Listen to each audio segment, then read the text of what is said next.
मठाधीश Bhasmasur, mafia अपराधी इनके चचा जान, मठाधीश मुख्यमंत्री औरंगजेब की आत्मा, यूपी में ठोको नीति कुत्ते की पूंछ, योगी बनाम अखिलेश, चुनाव से पहले इतना क्लेश। पूरी कहानी क्या है, क्योंकि यह लड़ाई अब पर्सनल हो चुकी है। अब तक आपने योगी और अखिलेश के बीच माफिया और मठाधीश पर वार पलटवार देखा, अपराधी और कुत्ते की पूंछ वाला एपिसोड देखा। अब योगी वर्सेस अखिलेश का नया चैप्टर आ गया है। इस चैप्टर में पिक्चर वार है, धुआंधार है। कहते हैं कि राजनीति में हर तस्वीर में कोई ना कोई मैसेज छिपा होता है, और ये दो नई तस्वीरें भी बड़े संदेश की ओर इशारा कर रही हैं। पहली तस्वीर मुख्यमंत्री योगी आदित्यनाथ की है, जो दक्षिण भारत से आई पुंगनूर नस्ल की गायों को दुलार रहे हैं। उसमें से एक का नाम भवानी रखते हैं तो दूसरी का नाम शिवा। अरे रे रे रे अपने माई की याद आ रही होगी हैं? अरे हैं? इसी दौरान अखिलेश यादव सोशल मीडिया पर अपनी एक पिक्चर पोस्ट करते हैं, जिसमें अखिलेश एक अस्तबल में दिखाई देते हैं।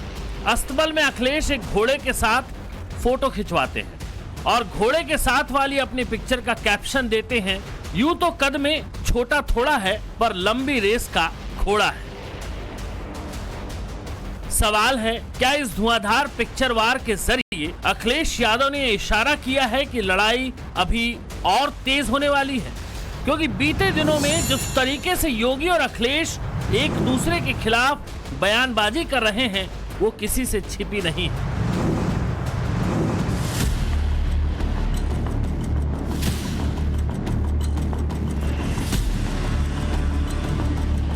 जैसे कुत्ते की पूंछ सीधी नहीं हो सकती, वैसे ही ये समाजवादी पार्टी के दरिंदे जो बेटियों की सुरक्षा के साथ खिलवाड़ कर रहे हैं, ये कभी ठीक नहीं हो सकती। मेरी भी तस्वीर देख लो आप और उनकी भी तस्वीर देख लो, माफिया कौन लगे ये बता दो। माफियाओं के सामने नाक रगड़ने वाला व्यक्ति, दंगाइयों के सामने घुटना टेकने वाला व्यक्ति आज भारत की संत परंपरा को माफिया कहता है। कि जो क्रोध करेगा वो योगी नहीं हो सकता, इसलिए मठाधीश मुख्यमंत्री हैं। ये माफिया की पैरेलल सरकार चलती थी। बबुआ अपने घर के बाहर नहीं निकलता था। मुख्यमंत्री जी पहले मुख्यमंत्री हैं जिन्होंने अपने मुकदमे वापस लिए हैं, और कितने गंभीर मुकदमे लिए हैं। केवल मुरली से काम नहीं चलेगा, बल्कि सुरक्षा के लिए सुदर्शन भी आवश्यक है। भेड़ियों को नहीं पकड़ पा रहे हैं तो ठोको नीति के तहत एसटीएफ को भी ये जिम्मेदारी दे दी गई।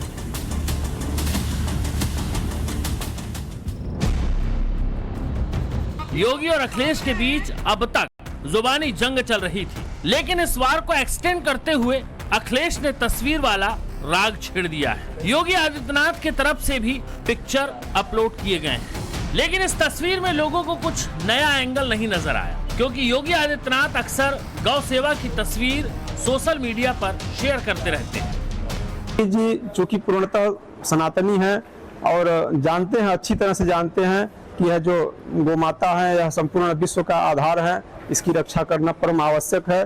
और सनातन धर्म में गंगा, गणेश, गो और गायत्री की जो बात कही गई है, यह सनातन धर्म का आधार है। यह चार स्तंभ हैं। अगर हम इनमें से किसी के एक को छोड़ देंगे तो सनातन धर्म एक तरह से लगना हो जाएगा। एक नेता में पहला गुण भावुकता का होना चाहिए, क्योंकि तभी जनता के दुख दर्द को समझ सकता है। दूसरा, निर्णय लेने की क्षमता होना चाहिए बिना किसी भेदभाव के। तीसरा, अंधविश्वासी नहीं होना चाहिए। महाराज जी संत हैं और कहीं से अंधविश्वास इनके अंदर। आपने देखा, कहा गया था नोएडा में जो जाता मुख्यमंत्री नहीं रहता, ये पहले वहां गए। लेकिन अखिलेश यादव की घोड़े के साथ शायद ही किसी ने इससे पहले कोई फोटो देखी हो, और ना ही किसी ने अखिलेश को घोड़े की सवारी करते देखा होगा। ऐसे में अखिलेश इस तस्वीर को अपलोड कर आखिर संदेश क्या देना चाहते हैं? घोड़े के साथ जो पिक्चर आई है और जिसपे राष्ट्रीय अध्यक्ष जी ने बात लिखी है, निश्चय ही इस पूरे सिस्टम में कुछ जातियों को छोटा समझा जाता है, कुछ लोगों को छोटा समझा जाता है। कितना भी अच्छा काम कोई कर ले, उनको हमेशा दबा के रखा जाता है। तो ये मैसेज है राष्ट्रीय अध्यक्ष जी की तरफ से कि देखने में जरूर छोटा लग रहा है, लेकिन लंबी रेस का घोड़ा है। लगता है लगातार बयानबाजी करते करते अखिलेश जी अपना संतुलन खो बैठे हैं। कई चीजों की नकल के लिए भी अकल चाहिए होती है, और मुझे लगता है जो फोटो जो कहती है वो मैसेज बोलने से बड़ा होता है। तो योगी जी की जिस फोटो पे वो जवाब दे रहे हैं, मुझे लगता है उसका मैसेज उससे बड़ा है, जिसको वो समझ नहीं पा रहे। और उत्तर प्रदेश की जनता योगी आदित्यनाथ पर इतना बिलो दी बेल्ट हमला करने वाले को, जो एक व्यक्ति पूर्व मुख्यमंत्री रह चुका है, उत्तर प्रदेश की जनता ने जिसे 5 साल के लिए चुना था, भले ही वो विरासत में मिली चीज थी जिसको उन्होंने गंवा दिया, लेकिन अब उसको पुनः प्राप्त करने के लिए जिस तरह का वार्तालाप वो कर रहे हैं, मुझे लगता है आगामी उपचुनाव में और आगे वाले 27 के चुनाव में जनता उनको सबक सिखाएगी। अखिलेश यादव जिस पीडीए फार्मूले को आगे बढ़ाते हुए पिछड़ों और दलितों की राजनीति करते हैं, वहां तो गिने चुने लोगों के पास ही पहले घोड़ा होता था। ऐसे में सवाल है क्या मुस्लिमों को साधने के लिए अखिलेश ने घोड़े वाली चाल चली है? क्योंकि ये वही अखिलेश हैं जो खुद कहते थे घोड़े की ढाई चाल से बचकर नहीं चले तो शतरंज के खेल में कभी भी मात मिल सकती है। अखिलेश जिस हिसाब से योगी सरकार पर हमलावर हैं, एसटीएफ से लेकर बुलडोजर तक सवाल उठा रहे हैं, ऐसे में एक सवाल ये भी है कि क्या अखिलेश ने घोड़े की तस्वीर डालकर कोई ऐसी चाल चल दी है जिसका फायदा उपचुनाव में मिलने वाला है? क्योंकि योगी के आक्रामक बयान सुनने के बाद कहा तो यही जा रहा है कि बाबा पुराने फॉर्म में लौट चुके हैं, हार्ड हिंदुत्व वाली पिच पर।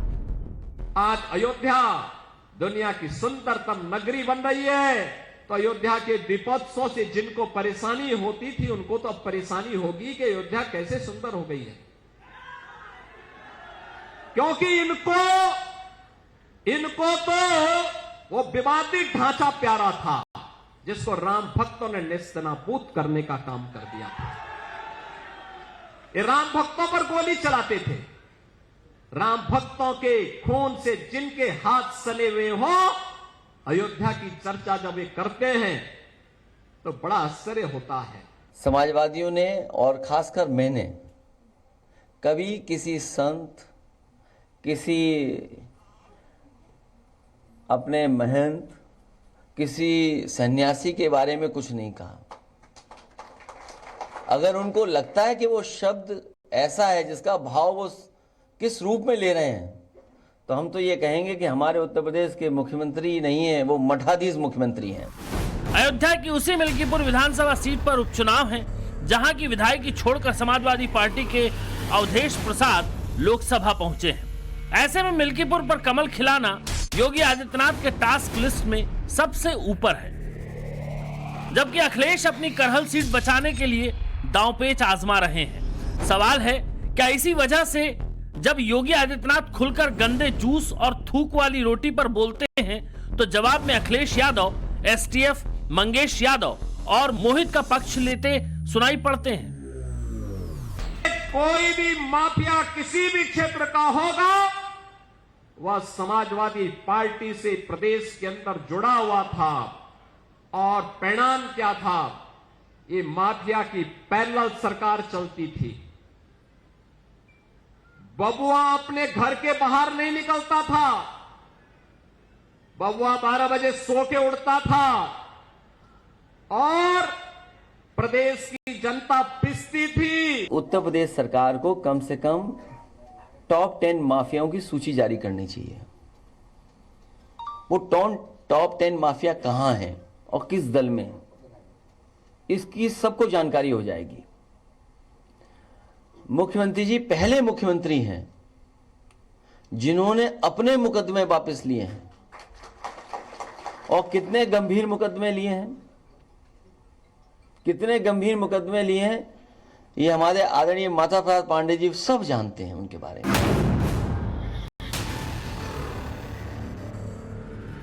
ये तो सिर्फ एक ट्रेलर है, इस भयंकर लड़ाई की पूरी पिक्चर बाकी, क्योंकि योगी और अखिलेश के बीच ऐसी ऐसी बातें हो रही हैं तो किसी ने आज तक नहीं सुनी। उनके बयानों के शोलों से यूपी की राजनीति धधक रही है, और इस जुबानी टक्कर से निकलती चिंगारियों को पूरा देश देख रहा है। कभी किसी साधु संत ऋषि मुनि आचार्य किसी के बारे में हम समाजवादियों ने कभी टिप्पणी नहीं की होगी। हाँ, हम लोगों ने टिप्पणी जो की है वो मठाधीश मुखर्जी जी पे टिप्पणी की, अगर की होगी तो, वरना हम लोग कभी किसी पे टिप्पणी नहीं करते। हम सबको पूजनीय मानते हैं, हम उनका सम्मान करते हैं, लेकिन अगर मठाधीश में ही अगर किसी को शिकायत है तो बताओ, हमारे मुख्यमंत्री जी तो मठाधीश मुख्यमंत्री हैं, तो इसमें क्या खराब बात है? इसमें भी शिकायत है क्या? ये लोग गरीबों की जमीनों पर कब्जा करते हैं, अराजकता फैलाते हैं, देशद्रोही तत्वों को अपने राजनीतिक स्वार्थ के लिए प्रश्रय देते हैं, अराजकता फैलाते हैं। और इसीलिए मैं कह सकता हूं बहनों और भाइयों कि जैसे कुत्ते की पूंछ सीधी नहीं हो सकती, वैसे ही ये समाजवादी पार्टी के दरिंदे जो बेटियों की सुरक्षा के साथ खिलवाड़ कर रहे हैं, ये कभी ठीक नहीं हो सकते। इनके लिए तो कानून के दायरे में ला करके इन पे शिकंजा कसना पड़ेगा, और हमारी सरकार वही काम कर रही है इनके साथ में, जिसके ये पात्र हैं। जब अखिलेश यादव सीएम योगी के लिए कह रहे हैं कि वो योगी को योगी नहीं मानते क्योंकि योगी क्रोधी हैं, तो सीएम योगी आदित्यनाथ भी अखिलेश को जवाब देने के लिए आगे आते हैं। वो कहते हैं कि साल 2017 के पहले उत्तर प्रदेश के अंदर माफियाओं की सरकार थी और बबुआ घर से बाहर नहीं निकलता था, वो 12 बजे सोकर उठता था। अब ऐसे बयानों के बाद ये लग रहा है कि मामला कुछ ज्यादा ही पर्सनल हो गया है। मुद्दा नंबर 1, बुलडोजर। अखिलेश तंज कसते हैं, सभी बुलडोजरों का रुख गोरखपुर की तरफ होगा। योगी का जवाब आता है, बुलडोजर पर सबका हाथ सेट नहीं होता। मुद्दा नंबर 2, मठाधीश। अखिलेश का तंज आया, मठाधीश माफिया में कोई फर्क नहीं। इस पर योगी आदित्यनाथ बोले, एसपी नेता में औरंगजेब की आत्मा घुस गई। मुद्दा नंबर 3, माफिया। अखिलेश इन शब्दों के साथ वार करते हैं, भाषा से पहचानिए असली संत और महंत साधु भेष में घूमते धूर्त अनंत। इस पर योगी का पलटवार आता है, माफियाओं के सामने नाक रगड़ने वाला।